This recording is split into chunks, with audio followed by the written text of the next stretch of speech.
Mas, bisa bisa antar aku ke kamar mandi. Aku mau sholat. Aku mau sholat isya. Pinta Laras sambil menepuk pipi suaminya pelan. Fatir membuka mata malas. Dia mengangguk mengantarkan istrinya ke kamar mandi, mengambilkan segelas air lalu kembali tidur. Laras menggelar sejadah. Dia sholat sendirian kali ini. Allahu Akbar. Kaca jendela bergetar, seolah ada sesuatu yang baru saja menabraknya. Laras terkejut, detak jantungnya kembali menggila. Lututnya mulai melemas karena gemetar. Namun, perempuan berbadan dua itu berusaha terus melanjutkan sholat. Tiba-tiba, lampu kamar berkedip. Beberapa saat kemudian, lampu utama di kamar kembali mati.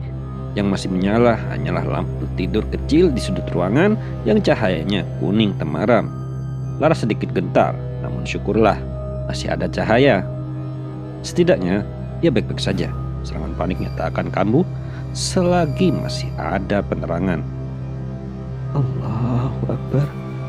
Laras bersujud. Suara pintu berderit memecah keheningan malam. Keringat dingin menetes dari kening Laras. Suasana kamar jadi dingin, namun terasa gerah dan pengap secara bersamaan. Aneh. Berhenti.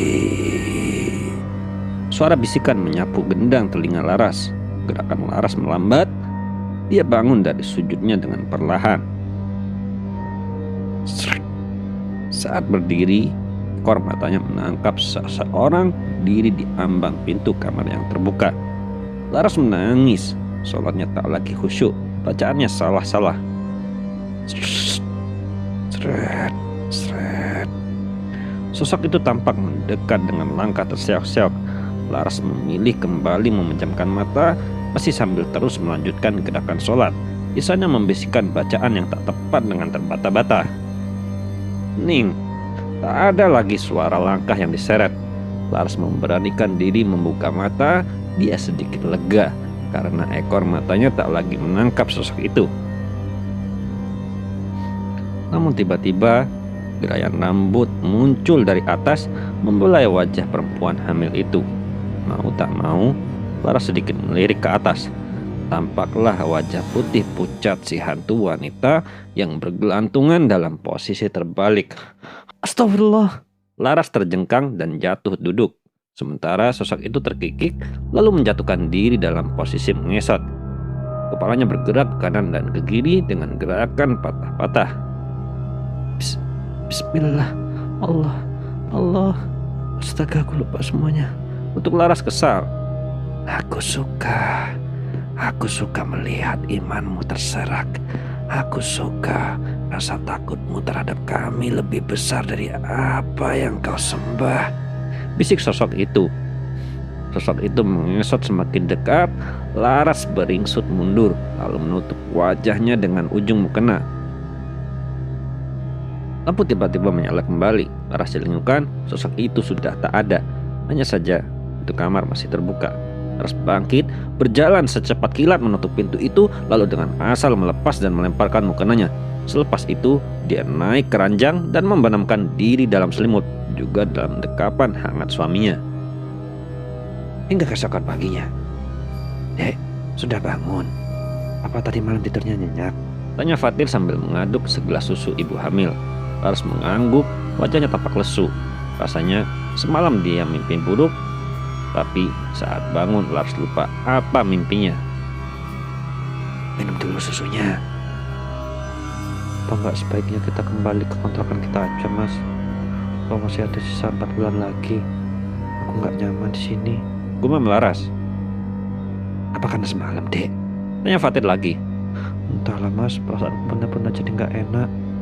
Laras menyahut singkat sambil mengusap tengkuknya yang terasa berat. Dek, bukannya ini impian kita.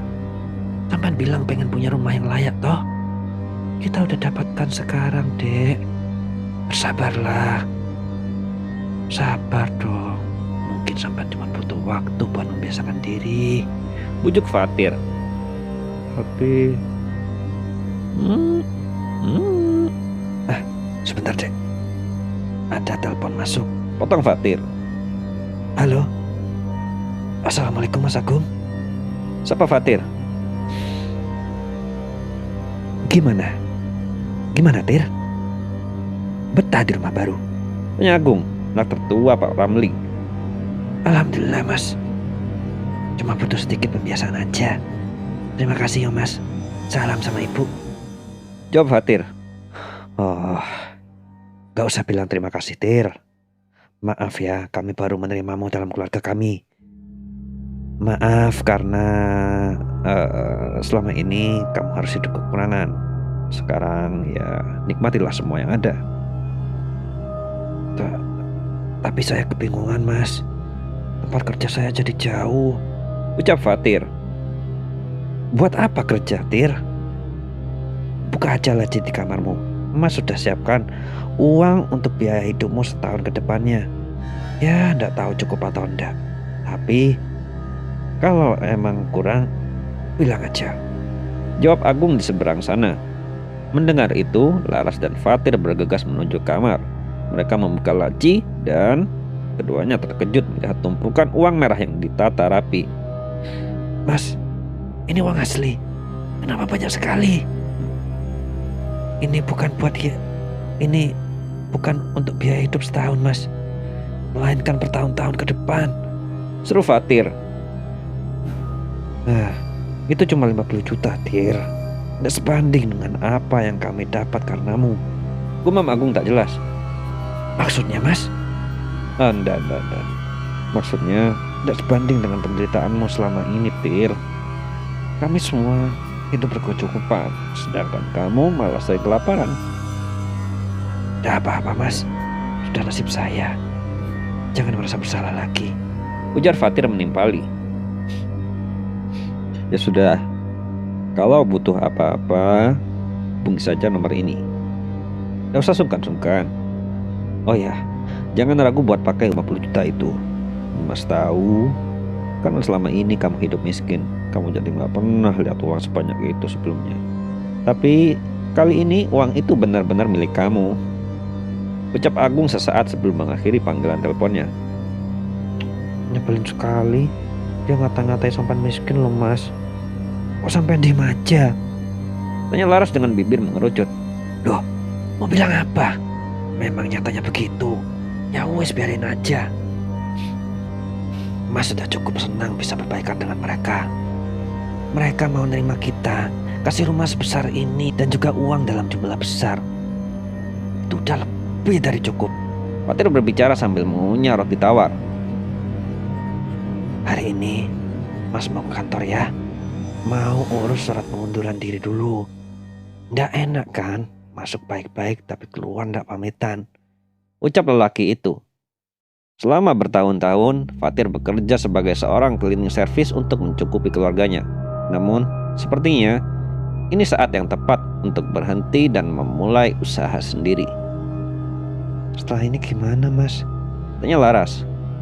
Uang itu kita pakai buat usaha. Gimana menurut kamu, Dek? Usaha apapun, yang penting halal. Jawab Fatir. Haram. Suara bisikan tertangkap pendengaran Laras, entah dari mana sumbernya. Dek, cari siapa kok cilmukan gitu? Bukan apa-apa. Kayaknya salah dengar. Ya wis, sampai cepat berangkat biar tidak ketinggalan bis. Perjalanannya lumayan jauh loh. Mas naik taksi online, Dek. Barusan coba otak-atik HP dan berhasil. Orangnya lagi dalam perjalanan jemput ke sini. Kan mahal, Mas. Kenapa tidak naik bis aja? Lagi cobain jadi orang kaya, Dek. Naik mobil ber-AC. Hehehe. Fatih terkekeh pelan. Laras hanya bisa menggeleng pelan mendengar perkataan suaminya. Tak lama kemudian, sebuah mobil berhenti di depan rumah. Fatir pergi meninggalkan Laras di rumah asing itu. Laras berbalik, bersiap meninggalkan teras dan masuk ke dalam rumah besar itu lagi. Namun, langkahnya terhenti saat suara bisikan-bisikan aneh kembali dia dengar.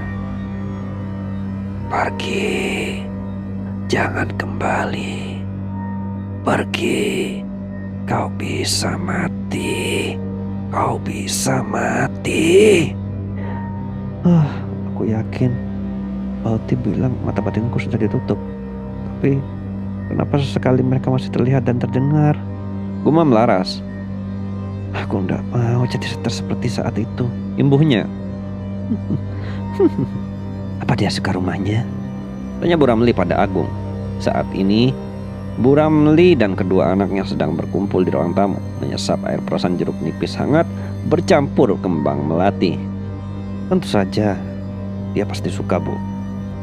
Selama ini dia tinggal di kontrakan kumuh, hidup miskin, kekurangan makan dan uang.